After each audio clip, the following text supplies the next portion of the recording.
This video is brought to you by John Robson Guitar Tuition. If you enjoy the content, please consider supporting the channel by enrolling on a course, purchasing some guitar lessons or a t-shirt, or you can join my Patreon. Now, on with the show. Hello chaps, welcome once again to John Robson Guitar Tuition. As always, I do hope you're well. I got to thinking the other day, was there something peculiar going on in the mid-1980s, about 85, 86? I suppose there was really. It's the decade that fashion forgot. You talk about peculiar, just look at the mullet haircut, for example. What they call it, business at the front, party at the back. Yes, I never succumbed to that, thankfully, but there you go. But no, the peculiarity I was thinking about was, song titles. Jennifer Rush had a massive worldwide hit with a song called The Power of Love. Frankie Goes to Hollywood had a massive worldwide hit with a song called The Power of Love. Huey Lewis and the News had a massive worldwide hit with a song called The Power of Love, which featured in the movie Back to the Future. Love that film. It's just one of those feel-good films. Interestingly, this only just dawned on me, made me feel really, really old. The movie was set in 1985 and kind of going back to 1955, a 30-year difference. We're now nearly 40 years away from 1985. And anyway, possibly it's time for a remake. Anyway, the point is that the Huey Lewis song had a guitar solo in it that many people kind of forget about, but I thought it was worth taking a little bit of a look at. So here's what it sounds like.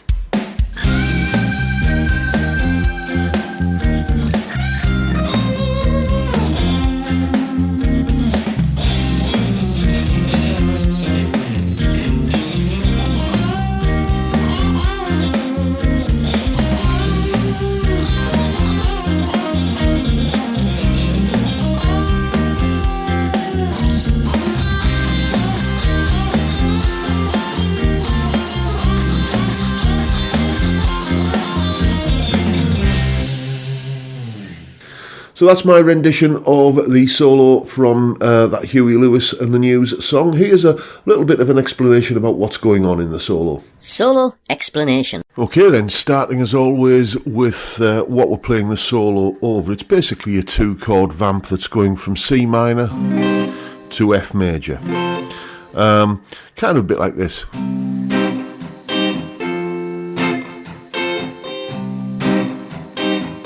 That kind of thing. There is actually like a little kind of a riffy bit going on underneath it, which if I can remember, I think goes something like this.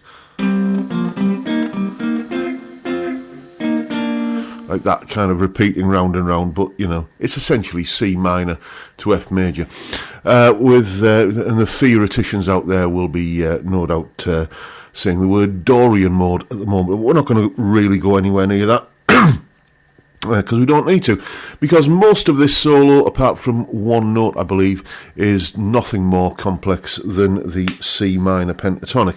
And we start up at this end here, basically top end of what will be pattern 2 of said scale, 13th fret on the top E string with this lick.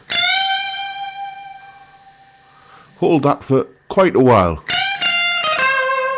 before doing that there, just coming down and resolving onto that C note. And I'm just going to have to take a look at the tab while I'm doing this, because it's not exactly fresh in my memory. So after we've done we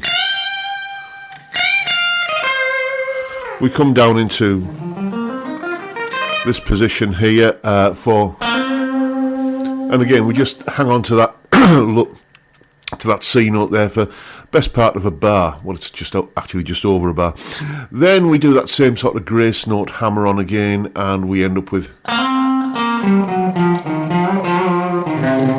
something like that. You can see just kind of the essence of that is we're coming down, we're adding the flat 5 in there like that.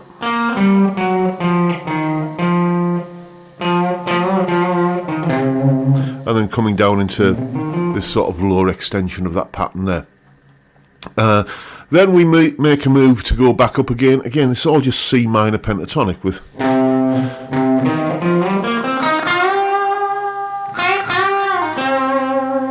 like that. So just fairly familiar stuff really. Just going up that little walk up the pentatonic scale there that I'm sure we all use quite a lot of the time. Then what we got next, we've got probably the sort of trickiest part of the solo, because it's 16th notes or semi-quavers at 120 beats per minute. So I'm going to play it slowly. We start with this big long bend after that kind of little lead in onto this, like this, and then we get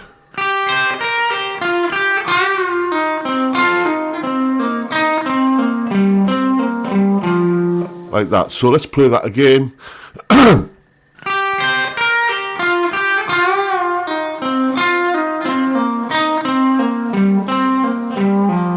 And then coming down to the 6th fret area here for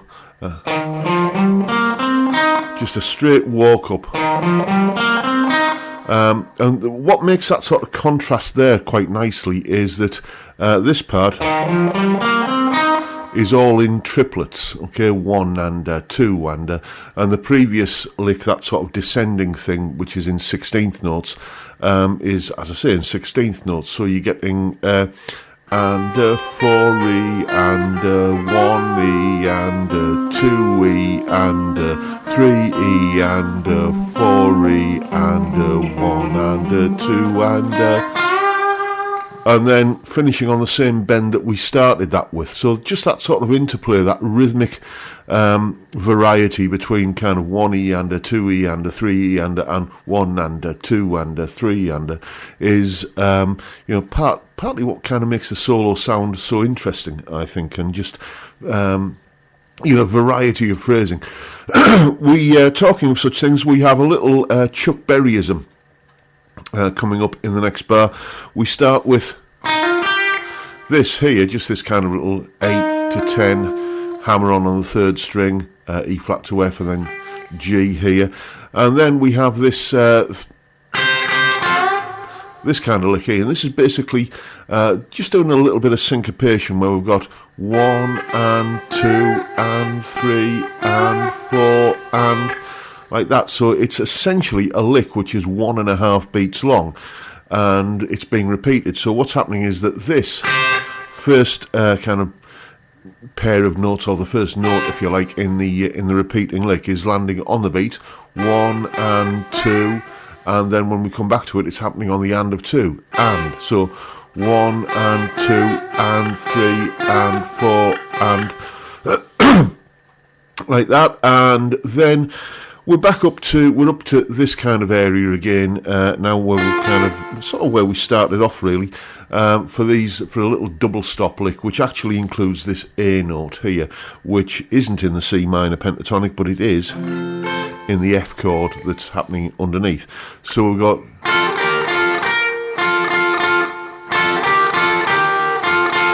just a little pair of thirds, basically, this pair of notes here and this pair of notes here, so 10 and 10 on the 3rd and 2nd strings, and 12 and 11 on the same strings.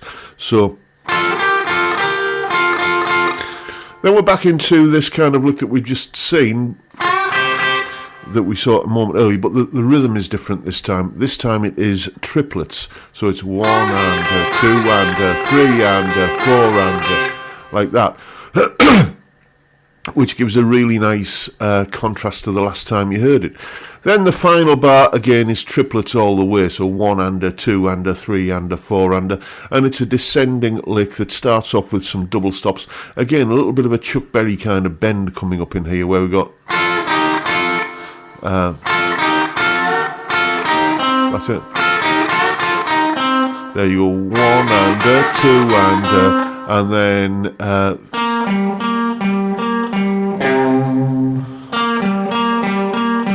kind of playing around between that B flat and that G note there. 3 and 4 and then the solo finishes on this C note here, as the song modulates into the key of C major for the re-emergence of the chorus. And That was my phone pinging there, so I'm just going to go and see what that was all about. But that is what's going on in this solo. Now you know what to do. Go away and have some fun with it. And as always, you'll find a full tab in both Guitar Pro and PDF formats, along with a clip of me playing the solo, that explanation you've just seen there, and a backing track to play along with yourself. All of that is up on my Patreon page. There's the address. Link in the description. I think it's $3 or £3 a month gets you access to all of these additional goodies that go along with these YouTube videos. And as always, a massive thank you to everyone who supports me in that or any of the other ways, all of which are downstairs in the description. And that's pretty much it for today, folks. Hope you've enjoyed the video and found it useful, entertaining and informative. And if that's the case, please hit the subscribe button and the notification bell if you haven't already done so. Why not drop me a like as well while you're at it? Don't forget, as always, the live stream every Friday, 5 PM UK time. We drink beer and talk about music and guitars. Great way to kick off the weekend. I'd love to see you there if you can make it. But for now, I'll bid you all a good day and say thank you so much for watching. Thank you for your time. Look after yourselves, folks. Stay well, stay safe, and above all, stay sane. Bye for now.